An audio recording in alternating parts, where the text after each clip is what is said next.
भक्तवाल जी महाराज जी को कोटि कोटि प्रणाम करते हुए अभी जिनके द्वारा सुंदर सा संचालन हो रहा ऐसे मंच पर विराजमान हमारे अंतरराष्ट्रीय कथावाचक एवं समाज सुधारक बड़े भ्राता श्री अरविंद कुमारी चतुर्वेदी जी महाराज हमारी इस कथा के इनके संयोजन में ये विशाल आयोजन चल रहा है। ऐसे हमारे भारत भैया जी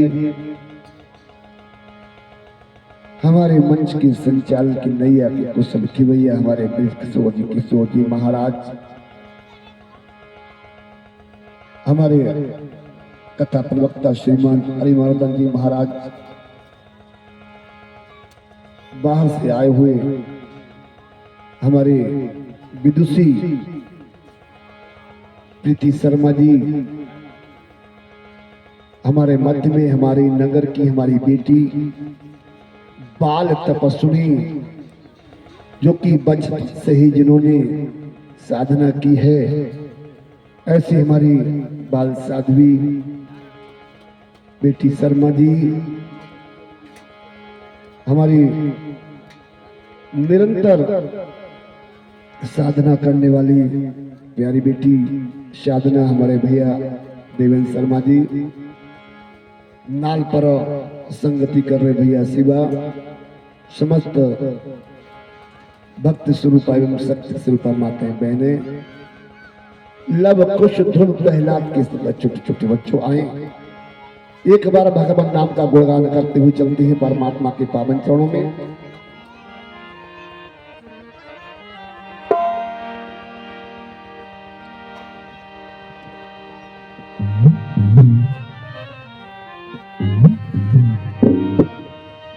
रघुपति राघव राजा राम पतित पावन सीताराम रघुपति राघव राजा राम पतित पावन सीताराम। सभी बोलिए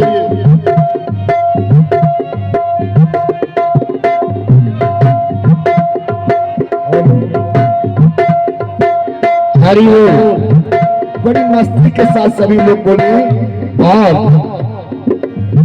सीताराम जय सीताराम भज प्यारे मनु सीताराम सीताराम जय सीताराम भज प्यारे तू सीताराम। हरे रघुपति राघव राजा राम पतित पावन सीताराम रघुपति राघव राजा राम पतित पावन सीताराम।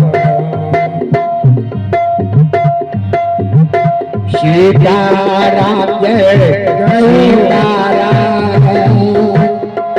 भज प्यारे मनु सीताराम सीताराम जय सीताराम भज प्यारे तू सीताराम।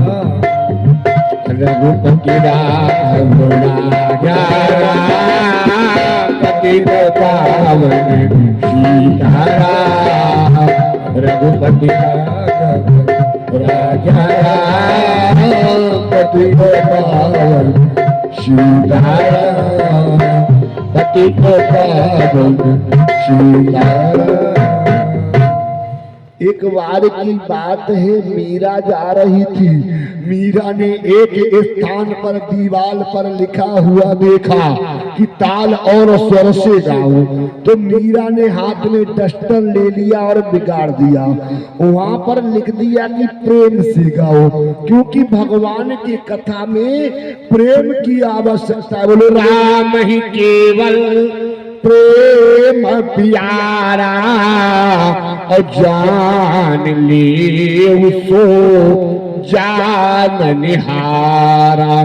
भगवान तो केवल प्रेम के भूखे हैं। इस राम कथा में बड़े प्रेम के साथ आइए, प्रेम से बैठिए। तो ये राम कथा आपको जीवन सुधारने वाली कथा है, क्योंकि श्री राम कथा ही ऐसी है जो कि आपको जीने की कला सिखाती है। बोले कैसे? कि एक बार की बात है, एक सज्जन मथुरा के किनारे पर रहते हैं और उनका नाम भी है मथुरा सिंह। नाम तो उनका मथुरा सिंह है, लेकिन मुथरे हैं किसमें? भजन करने में। उनकी धर्मपत्नी का नाम है राम देवी। राम देवी वास्तव में राम की ही देवी है, बड़ी भक्त है, भक्ति का अवतार है। अपने पतिदेव से बार बार कहती कि देखो तो राम कथा हो रही है, चलो राम कथा सुनने चलेंगे।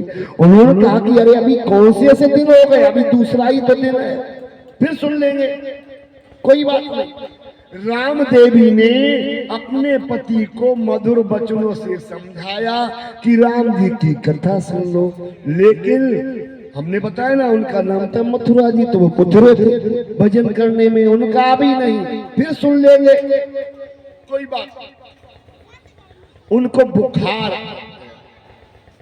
अब तो उन्होंने अपनी धर्मपत्नी से कहा कि हमें बुखार है, चलो दवाई दिलवा दो ना। उनकी पत्नी वैसे कहने लगी, भैया आज क्या हो गया? आज ही तो बुखार आया है ना, अभी एक दो दिन तो हो जाने तो फिर दवाई दिलवा देंगे। उनका नहीं, अब तो हमारे शरीर में बहुत दर्द हो रहा है, हमसे रहा नहीं जा रहा है।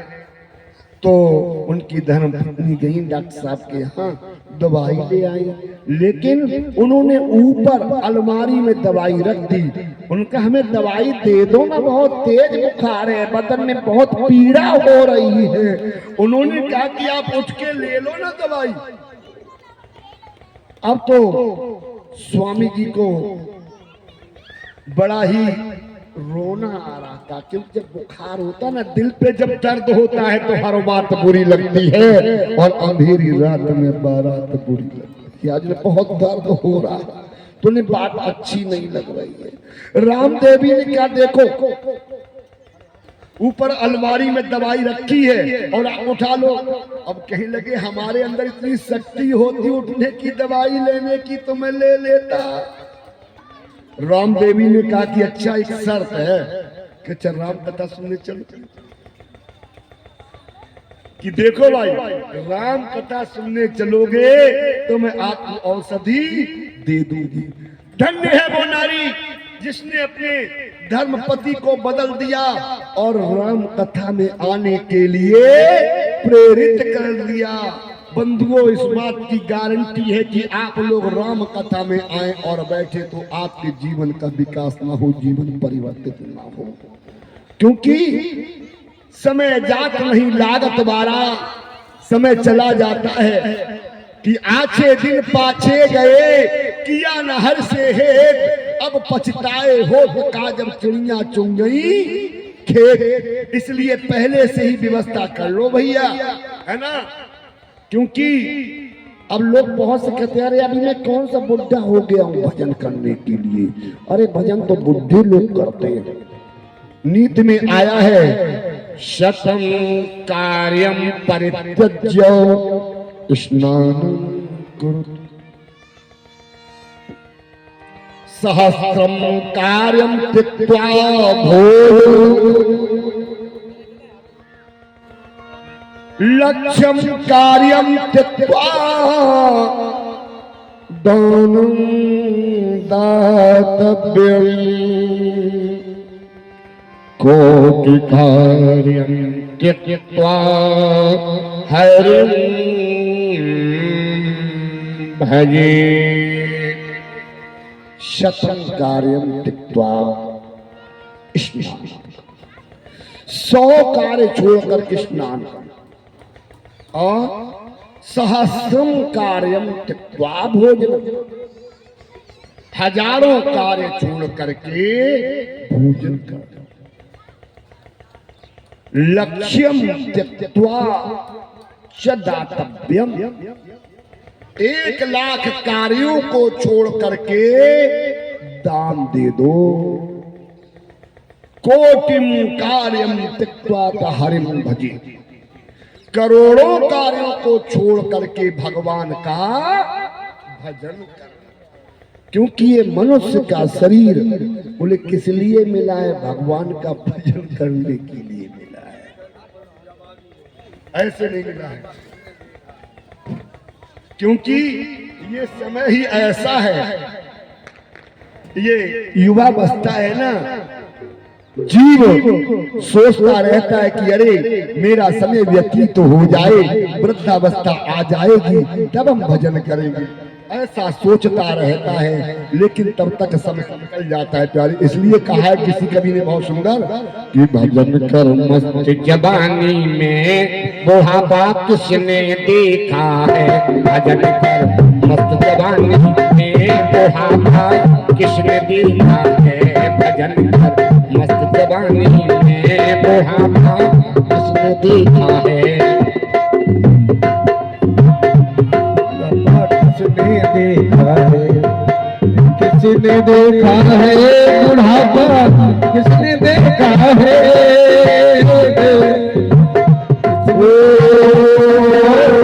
किसने देखा है बुढ़ापा, किसने देखा है बुढ़ापा, किसने देखा है। जवानी में बुढ़ापा किसने देखा। भजन कर जवानी बुढ़ापा किसने देखा है। क्योंकि जब वृद्धावस्था आ जाती है तो शरीर के सारे अंग शिथिल हो जाते हैं। बोले कैसे? कान से पहरे हो जाओगी, कान से पहरे हो जाओगी, भजन तुम सुन नहीं पाओगी, भजन तुम सुन पाओगी। कान से पहरे हो जाओगे, कान से पहरे हो जाओगे, भजन तुम सुन नहीं पाओगे, भजन तुम सुन नहीं पाओगे।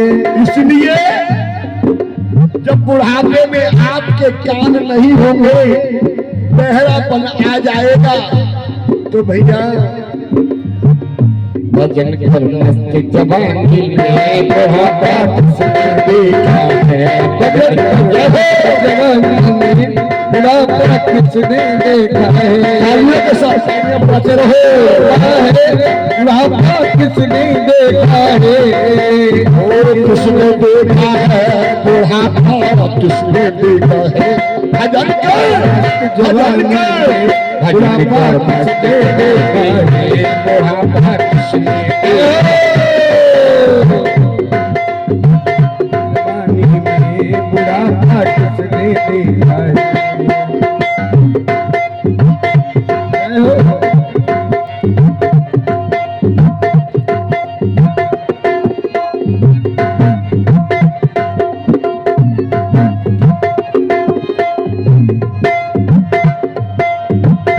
आँख से अंधे हो जाओगी, आँख से अंधे हो जाओगी, आँख से अंधे हो जाओगी, आँख से अंधे हो जाओगी।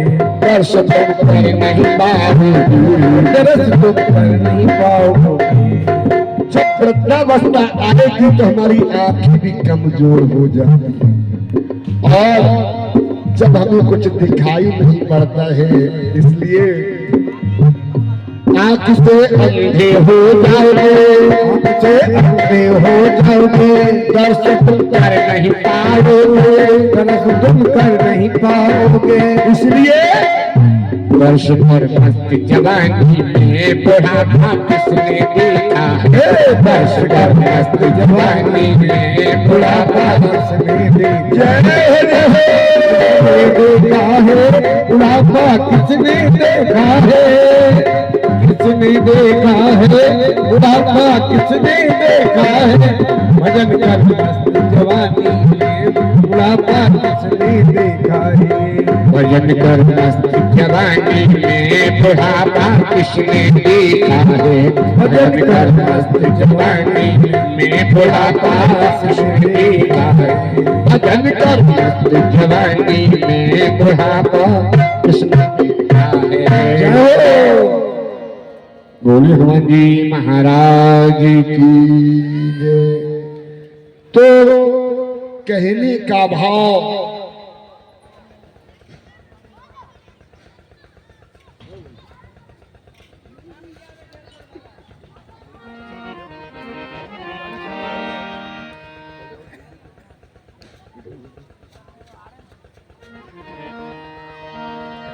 कहने का भाव ये समय धीमे धीमे व्यतीत तो हो जाता है और जीव सोच ही नहीं पाता है कि हमें क्या करना है, कि क्या क्या बनाने आए थे क्या क्या बना बैठे।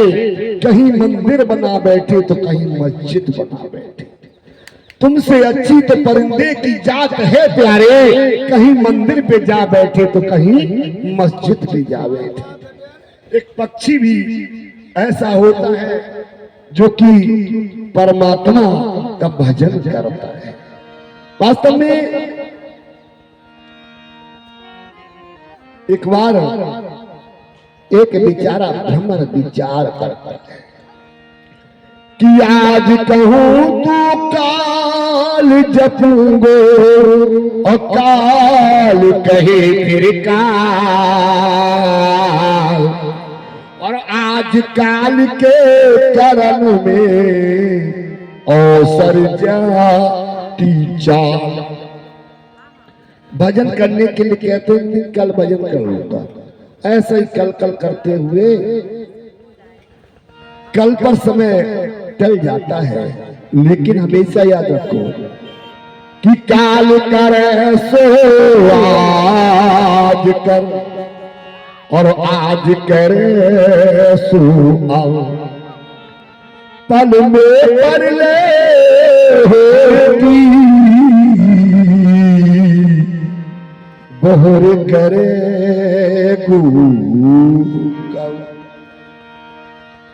समय व्यतीत हो रहा है।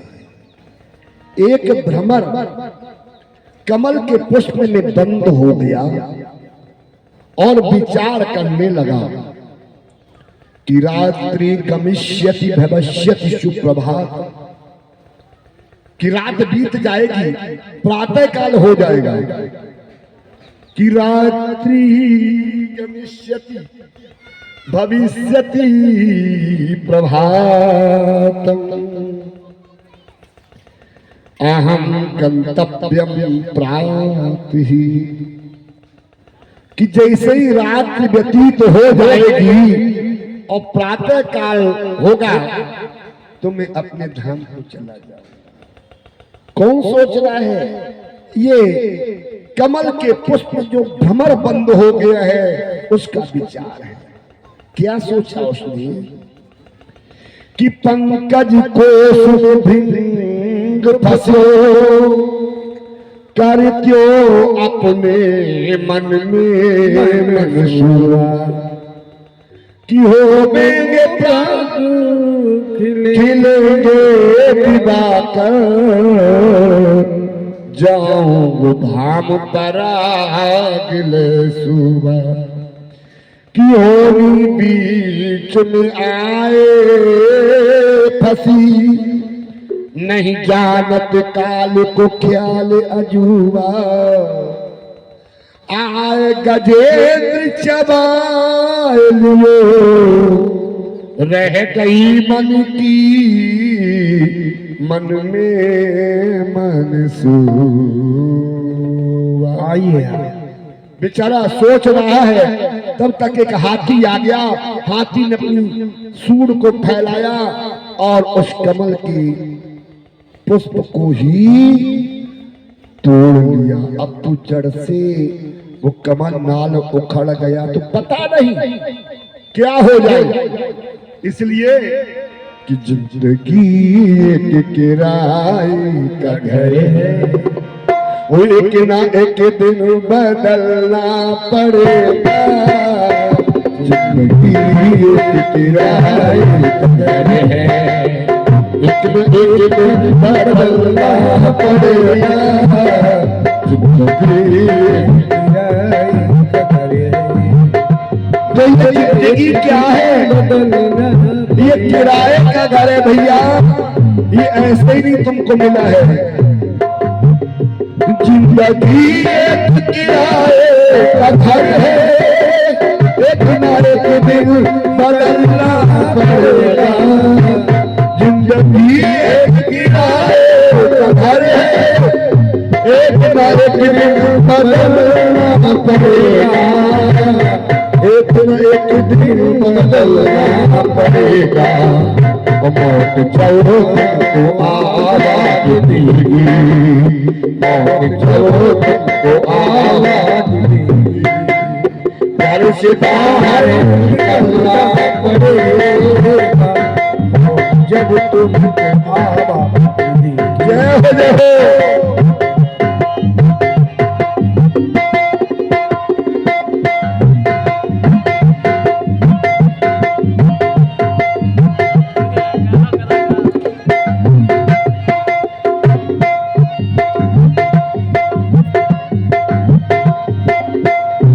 मौत का है बजा जभी डंका, भूख भी तब पल में लंका।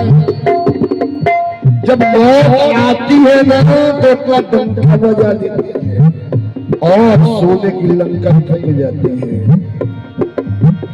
मौत का है बजा जैसे डंका, भूख भी तब पल में लंका।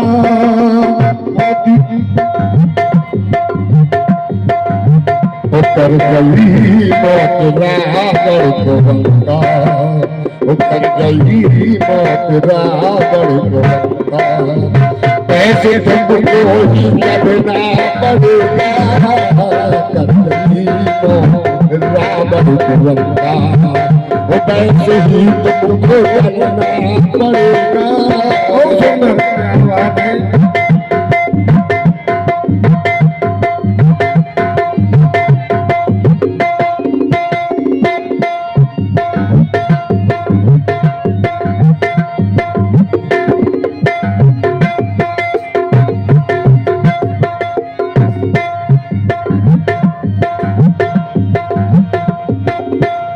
रात के बाद होगा सवेरा, रात के बाद होगा सवेरा, देखना होगा तुम सुनहरा।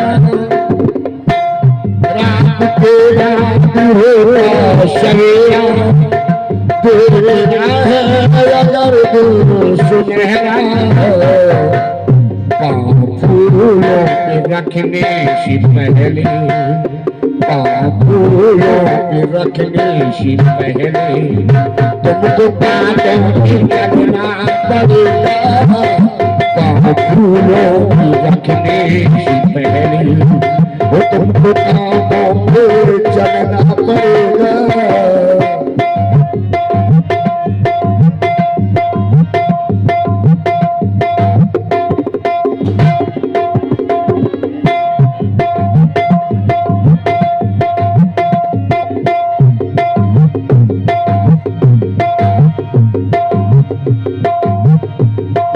शुक्र ये 200 जवानी, चांद लम्हों की है ये कहानी, चांद लम्हों की है ये कहानी। ये दिया शाम तक देख लेना, ये दिया शाम तक देख लेना, बढ़ के सूरज पे ढलना पड़ेगा।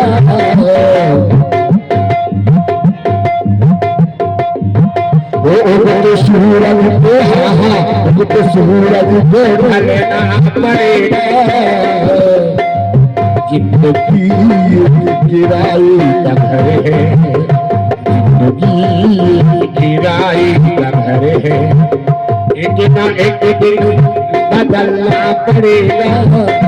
जिंदगी एक किराए का घर है, वो जिंदगी एक किराए।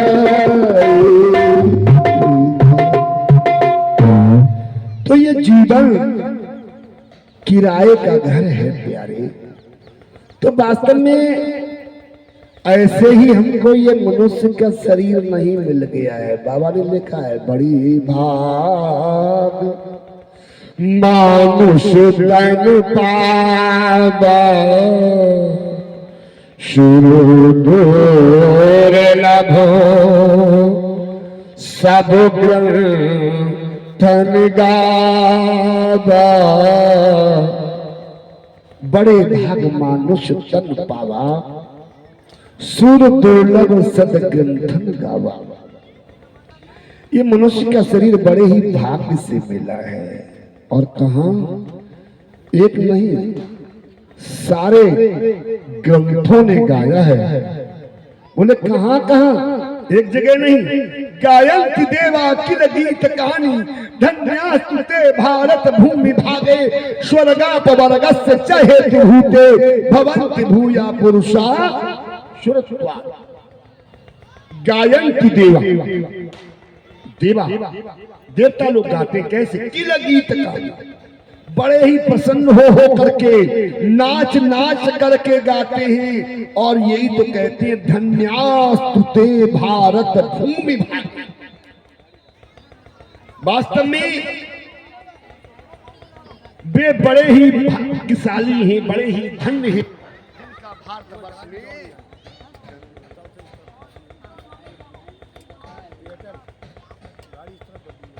जिनका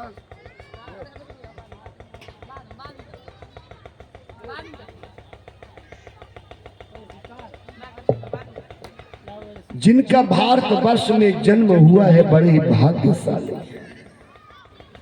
और उसके बाद जिनका जन्म उत्तर प्रदेश में हुआ है वो बड़े भाग्यशाली।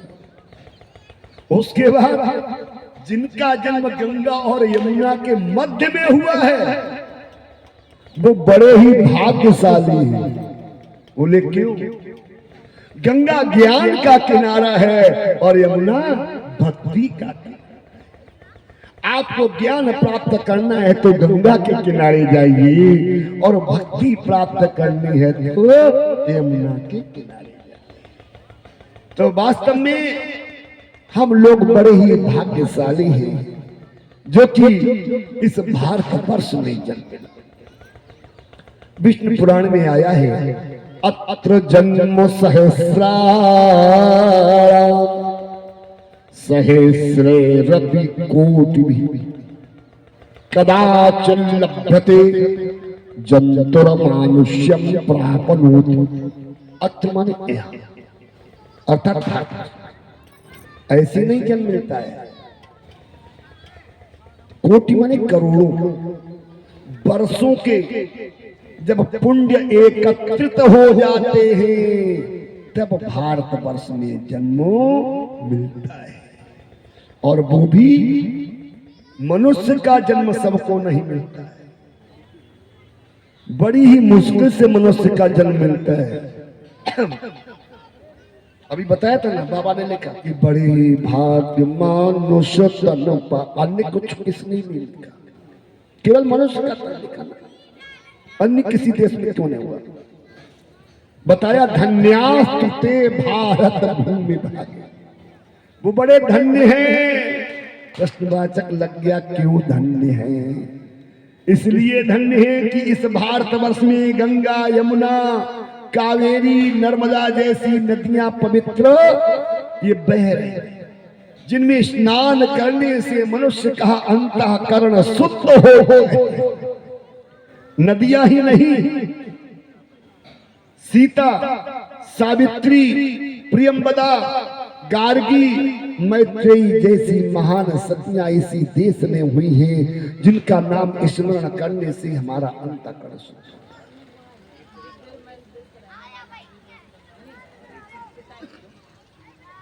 तो ये कोई साधारण नहीं है,